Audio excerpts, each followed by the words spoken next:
This video is sponsored by Manscaped.com. Manscaped is the only men's brand dedicated to below-the-waist grooming and hygiene. The Lawnmower 3.0 trimmer features a cutting-edge ceramic blade to prevent manscaping accidents and help keep you clean and fresh down there. So don't wait. Click the link in the description and head over to manscaped.com/MMA World and get 20% off on your order, plus free shipping.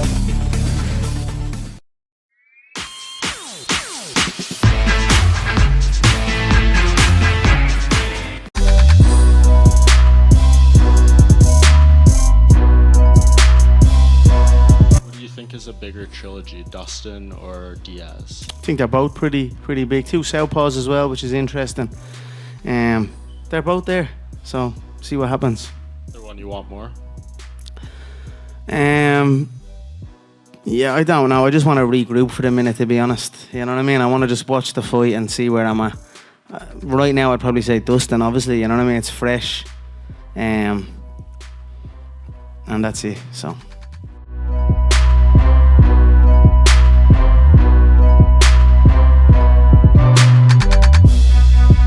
Clearly the Khabib fight would be the one, but if not, I'm sure you heard Dana say it looks like, hey, you and Dustin for the championship might make sense. Does that appeal to you? Of course, man. Dustin, there is not a man on this roster that I respect more than Dustin Poirier. Borderline a fan of the man, you know? Like, you know, we sat next to each other. We sat next to each other before weigh-ins, just talking about our wives, our kids, our life. Like, I'm talking to him about my groove ring. I'm like, hey, man, what kind of silicone ring you wear? I'm like, I'm going to send him a box of these. Like, he's the kind of guy that I would love to go and step into that octagon and beat the freaking crap out of for 25 minutes. We both get bonuses. We both go, you know, kiss our wives and our kids and enjoy our lives. But you know, he's one of those guys. He's one of the good ones, man. So if that's what Dana wants, who am I to let him down, man? I took 0 damage in this fight. I'm ready to go out there and compete again ASAP, whether it's in the sands of Abu Dhabi or under the bright lights of Las Vegas or anywhere in between. I'm ready.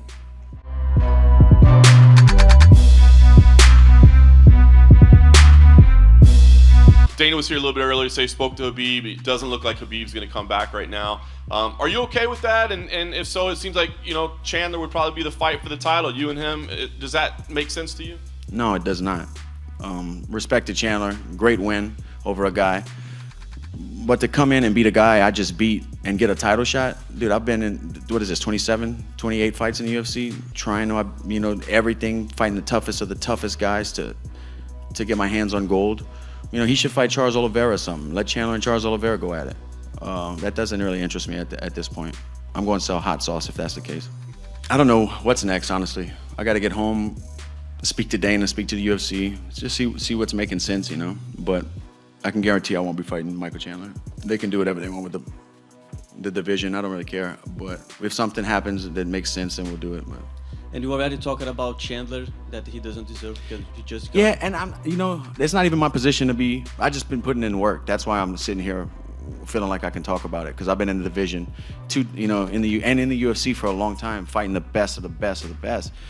No disrespect to him, you know, he's seems like a good husband, a good father, speaks well, has a lot of respect, carries himself very well. Nothing but respect for him. It's not a knock against him.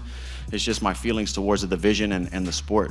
You know what I mean? I feel like I lost to Khabib. I came out and put on a fight of the year for you guys. I got my hand raised against the top 5 opponent after that. Then I come in here and Khabib doesn't want to come back, and I knock out, you know, one of the biggest fights you can get. I knocked this guy out too. Khabib reiterates he doesn't want to fight anymore. Dude, I'm the champ.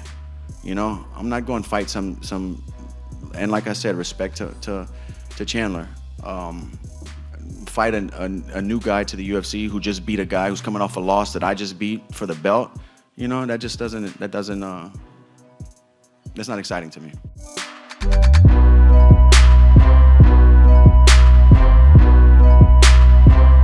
What did you make of the stoppage in the Marina Rodriguez-Amanda Ribas fight? It seems like Marina said she basically got 2 knockouts in one fight. True. That is true. Yeah, it was a bad.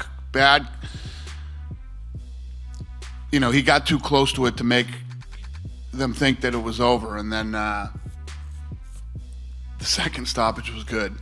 I guess that's the way to put it. But yeah.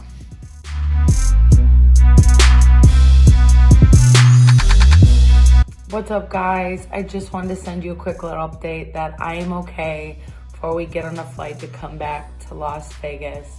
Truly appreciate everyone and all of your support. It really went a long way. I definitely felt the love going to it. Fortunately, we didn't get the outcome that we wanted, but I guess it's time to go back to the drawing boards and to figure out where we have to fix some things. Again, thank you so much for everyone who made all of my dreams come true, as well as all of this fight week happen. You guys were absolutely incredible.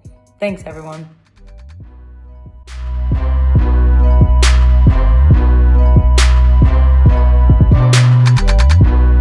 Maybe I should ask Mike this, but why did he think calf kicks were going to be such a key against Conor? Mike, why did you think calf kicks were going to be such a key against it? I kick hard in Conor's wide stance. We thought it would be hard to check, and I started kicking through his check because he wasn't checking correctly. It was still the muscle part of his calf. He wasn't turning his shin all the way outward, so it wasn't shin to shin. Even when he checked, he was getting the bad part of the kick. And I know from experience, I've been crippled with those kicks from Jim Miller. I've been hurt with them a few times. The swelling in your calf, it has nowhere to go. It's not like a thigh where it can spread out all over. That's when you have compartment syndrome. The swelling gets stuck in pockets, and it's so painful.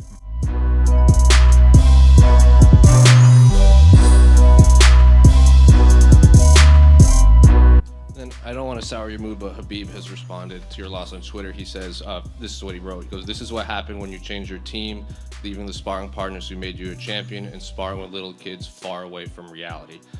Do you have a response to that at all? My team has been the team since day one. I've not changed any team. It is what it is, you know. Respect the athletes, and that's the character of the man for sure, behind the mask. And whatever, what's he want to do? Does he want to come back or no? Because he's not throwing no leg kicks. You know what I mean? I got up off Dustin. I got up off the ground against Dustin. I turned Dustin. You know what I mean?